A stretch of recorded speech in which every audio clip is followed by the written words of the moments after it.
नमस्कार दोस्तों। आज के वीडियो में हम आपको बताएंगे चक्रवृद्धि ब्याज के प्रश्न और इनको करने की एक ऐसी ट्रिक जिससे कि मात्र 10 सेकंड में सवाल सॉल्व हो जाएगा। तो चलिए स्टार्ट करते हैं। पहला सवाल है, कमल ने 6,800 रुपये उधार लिए जिनका 2 समान वार्षिक किस्तों में भुगतान करना होगा। यदि चक्रवृद्धि ब्याज की दर 12.5% वार्षिक हो तो प्रत्येक किस्त की राशि क्या होगी। देखिएगा, इन प्रश्नों को करने के लिए आपको केवल रेट से मतलब है, जो दर दी गई है उससे मतलब है। तो हमारे पास रेट क्या दिया गया है, 12.5%, 12/1/2%, ये हमारे पास रेट दिया गया। 2 का गुना 12 से करोगे 24, 24 में 1 जोड़ोगे 25, बटे में कितना है 2। और परसेंट का जो साइन होता है इसका मतलब भी बटे में 100 होता है, तो बटे में 100 इसको भी ले लेंगे। ऊपर 25 है, 100 का गुना 2 से होगा तो ये 200 हो जाएगा। अब 25 से कम 25 और 25 अट्ठे 200 कट जाएगा, तो ये हो गया 1 के बटे में 8। अब आपको अच्छे से पता होगा कि जो नीचे वाली वैल्यू होती है वो प्रिंसिपल होती है और नीचे में ऊपर वाली को जोड़ देते हैं, ये अमाउंट हो जाता है। तो एक तो लिखो प्रिंसिपल और एक लिखो अमाउंट। प्रिंसिपल कितना, 8 रुपया।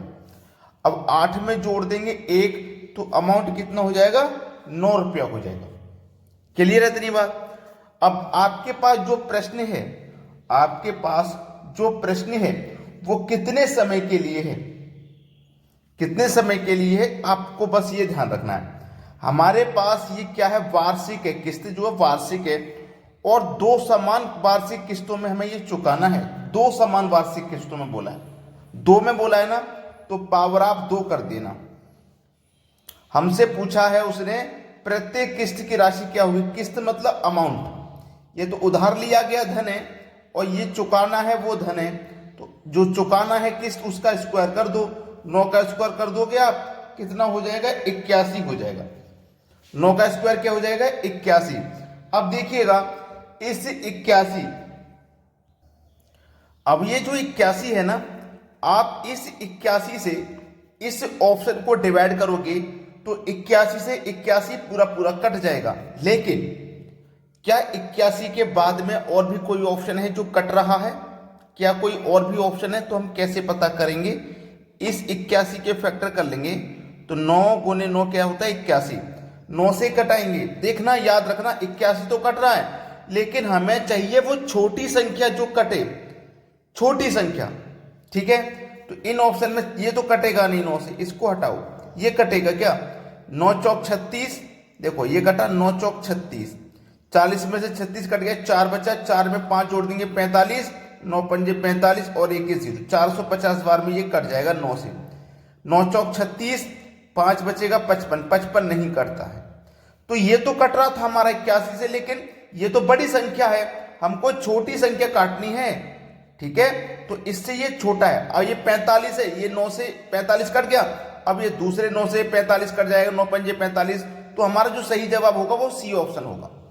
ठीक है, अब हमारी जो किस्त मान लो 100 रुपये जा रही है, 100 रुपये किस्त जा रही है। अब हमें वो 200 भी दे दे ऑप्शन में, वो 500 भी दे दे ऑप्शन में, तो हमको इससे मतलब नहीं है वो आगे कितना तक देगा, हमको छोटे से छोटा मान देना, याद रखना। अब देखते हैं अगला सवाल। अगला प्रश्न है, एक आदमी 10% चक्रवृद्धि ब्याज दर पर 21,000 रुपये का ऋण लेता है। यदि ऋण की अदायगी 2 वार्षिक किस्तों में अदा करनी हो तो प्रत्येक किस्त की राशि क्या होगी। देखो मैंने आपको बोला है, आपको केवल रेट से मतलब है। रेट आपको दिया गया 10% का, ठीक है, 10 लिखेंगे, परसेंट का मतलब मैंने आपको बताया बटे में 100 होता है। 0 से 0 कट जाएगा तो 1/10 हुआ। नीचे वाली वैल्यू प्रिंसिपल होती है, नीचे में ऊपर वाली जोड़ देंगे अमाउंट। एक तरफ लिखो प्रिंसिपल, एक तरफ अमाउंट। प्रिंसिपल 10 रुपया, 10 में 1 जोड़ देंगे, अमाउंट 11 रुपया। 10 में 1 जोड़ने का मतलब है कि हमने जो प्रिंसिपल उधार लिया था वो 10 रुपये लिया था, 10 रुपये पे हमारी 1 रुपये किस्त बन रही है, तो 10 में हम 1 जोड़ के उसे लौटाएंगे, तो मतलब 11 रुपये लौटाएंगे किस्त लगा के। समझ में आ गया। तो प्रत्येक किस्त की राशि क्या है। अब यहां पे बहुत अच्छा सवाल है, ठीक है। अब यहां पे देखो, उसने ये समय नहीं दिया, 2 वार्षिक किस्तों में अदा करनी है, तो प्रत्येक किस्त की राशि क्या है हमारे पास। देखो ये क्या है, 11। अब मैं 11 का बेशक स्क्वायर कर दूं, लेकिन 11 से कटा के देखूंगा कौन सी संख्या मेरी 11 से कटेगी? ये नहीं कटेगी, ये 122 से नहीं कटेगा, 123 भी नहीं कटेगा। 11 से 11 का स्क्वायर, जैसे 11 का स्क्वायर 121 होता है, तो 121 से 121 पूरा पूरा कट जाएगा और कोई दूसरी संख्या है नहीं जो कट जाए, तो ये भी ऑप्शन मेरा बिल्कुल सही जवाब है। अब देखते हैं अगला सवाल। अगला सवाल है 1025 रुपए का ऋण 2 बराबर वार्षिक किस्तों में चुकाना है।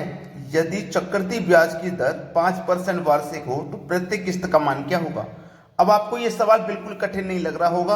आपको रेट लेना है, रेट दिया गया है 5% का, तो 5 लिखेंगे, परसेंट का मतलब बटे में 100, 5 एकम 5, 5 से 100 कटेगा 20 बार में, मतलब 1 के बटे में 20।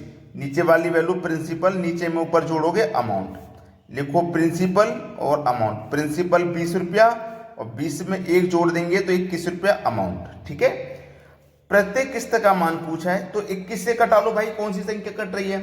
अब 21 से नहीं कटा पा रहे तो मैंने आपको एक तरीका और बताया था स्टार्टिंग में, 21 के फैक्टर कर लो, तो 7 या 21, तो जो संख्या 7 और 3 से कट जाएगी वो 21 से भी कट जाएगी। तो पहले 3 से कटा के देख लेते हैं। 5 और 5 10, ये नहीं कटेगा 3 से, क्योंकि 3 से वो संख्या कटती हैं जिनका योग 3 से कट रहा हो। 5 और 6 11, 11 भी नहीं कटता 3 से। ठीक है, 5 और 6 11, 11 में जोड़ेंगे 7 18, 18 में जोड़ेंगे 5 23, नहीं कटेगा। तो एक ही ऑप्शन रह गया है जो कि कटेगा, यानी कि 3 नहीं कट रहे तो एक रह गया, वही आंसर हो जाएगा। चेक करना जरूरी है। 5 और 5 10, 1 11, 11 2 13, 13 और 5 18, 18 तो 3 से कटता है ना, 18 3 से कटता तो ये संख्या 3 से कट गई। अब 7 से कटा के देख लो, 7 7 49, 55 में से 49 कटा, 6 बचा, 6 में 1 लगा दो 61, तो 7 8 56 तक कट जाएगा। अब 61 में से 56 तक कट गया, फिर से 5 बचा, 5 में 2 लगा देंगे 52, 7 7 49, 52 में से 49 कटा, 3 बचेगा, 3 में 5 लगा तो 35, 7 पंजे 35। डी ऑप्शन बिल्कुल सही है, 7 से भी कट गया, 3 से भी कट गया। अब देखते हैं अगला सवाल। अगला सवाल है 66,200 का ऋण 3 बराबर वार्षिक किस्तों में चुकाना है। यदि चक्रवृद्धि ब्याज की दर 10% वार्षिक हो तो प्रत्येक किस्त का मान क्या होगा? आपको केवल रेट से मतलब है, रेट लेना है। 10 लिखेंगे, परसेंट का मतलब बटे में 100, 0 से 0 गया, बचा 1/10, जिसमें नीचे वाली वैल्यू आपकी प्रिंसिपल है और नीचे में ऊपर जोड़ देंगे तो अमाउंट हो जाएगा। प्रिंसिपल लिखो, अमाउंट लिखो। प्रिंसिपल 10 रुपया, अमाउंट 11 रुपया। ठीक है, अब देखना प्रश्न उसने क्या बोला है। उसने जो बोला है वो 3 किस्तें। किस्त कितनी है भाई? किस्त है 3। अब किस्त 3 है तो आप देखो 11 से कटा के देख लो पहले, कोई ऑप्शन कट रहा है तो, वरना आप क्या करोगे, जब 3 किस्तें तो इसकी पावर 3 करके देख सकते हो। तो 11 की पावर 3 यानी कि 11 का क्यूब कितना होता है? 1331 होता है। ठीक है, तो 1331 से कटा के देख लो कौन सा ऑप्शन कटेगा। तो 1331 से पहला ऑप्शन पूरा पूरा कट जाएगा। कट जाएगा कि नहीं कट जाएगा? 1331 से पहला ऑप्शन पूरा पूरा कट जाएगा। लेकिन 1331 से एक और ऑप्शन कट रहा है, वो है 26,620। 13,310 का 2 गुना होता है 26,000। देखो 13 दूनी 26, 31 दूनी 62, तो इसका 2 गुना ही तो है ये भी कट रहा है। लेकिन हमने आपको बताया है कि हमें छोटी वाली संख्या लेनी है। कट तो ये भी रहा है लेकिन हमको छोटी वाली संख्या लेनी है। ठीक है, तुम्हारा पहला ऑप्शन बिल्कुल सही जवाब है। अब देखते हैं अगला सवाल। अगला प्रश्न है 45,500 रुपए की राशि 3 बराबर वार्षिक किस्तों में अदा करने पर प्रत्येक किस्त की राशि ज्ञात करें यदि चक्रवृद्धि ब्याज की दर 20% वार्षिक हो। क्या आप इस प्रश्न को नहीं कर पाओगे? 20% वार्षिक है, आपको केवल रेट लेना है। 20 लिखेंगे, परसेंट का मतलब बटे में 100, 20 से कम 20, 20 पंजे 100, 1/5, नीचे वाली वैल्यू प्रिंसिपल। ठीक है, 5 में 1 जोड़ दो, 6 रुपये आपका अमाउंट हो गया। एक तरफ लिखना है प्रिंसिपल, एक तरफ अमाउंट। प्रिंसिपल 5 रुपये, अमाउंट हो गया 6 रुपये।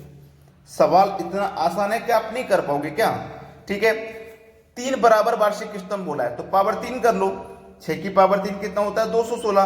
अब 216 से कौन सा ऑप्शन कटेगा? 216 से 216 एक बार में कट जाएगा, सवाल खत्म हुआ। मैंने आपसे पहले ही बोला था मात्र 10 सेकंड में सवालों को करोगे आप। बस आपने अगर वीडियो को लाइक नहीं किया है तो लाइक का बटन जरूर दबा दें और उन सभी बच्चों तक वीडियो को शेयर कर दें जो घर पे रह के तैयारी करते हैं। ठीक है दोस्तों, धन्यवाद।